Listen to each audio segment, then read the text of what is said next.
এই ভাইটা দরজা ঠুকালো, বোনটা দরজা খুললো। ভাইটা বলল, ম্যাডাম আপনার পার্সেল। এই কথা বলতেই দেখতে পেলো তার বোন ঘুরে দাঁড়ালো, মাস্ক পরছে।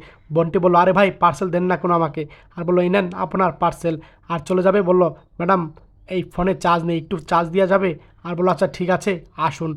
এই কথা বলে রুমে গেল। আর তখন রুমে ঢুকতেই এই বোনটি দেখাইলো যে, ভাই এই যে চার্জার লাগানো আছে, যান।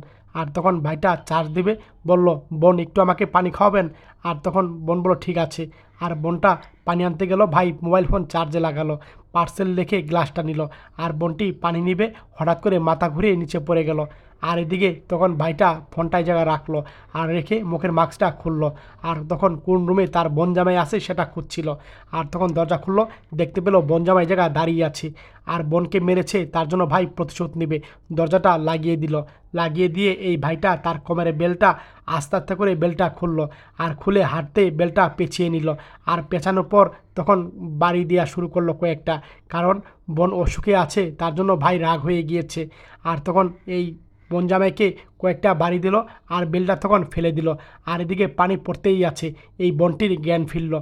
আর জ্ঞান ফেরার পর বোনটি পানি নিবে, আর এদিকে ভাইয়ের কাজ শেষ।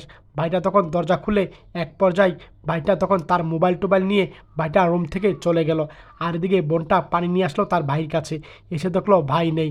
আর তখন দূর থেকে দেখলো একটা বেস লাইট। এই বেস লাইটটা বোন দিয়েছিল, দেখে চিনতে পারলো। আর তখন বোনটা এক পর্যায়ে কল্পনা দেখলো, একদিন ভাই সাথে কথা বলছিল, বোন এসে এই বেস লাইটটা তার ভাইকে নিজ হাতে পরিয়ে দিয়েছিল। আর ভাই দেখে অনেক খুশি হয়েছিল। এই বোনটি তখন আর বুঝতে বাকি নাই তার ভাই আসছিল। বোনটি কান্না করছে।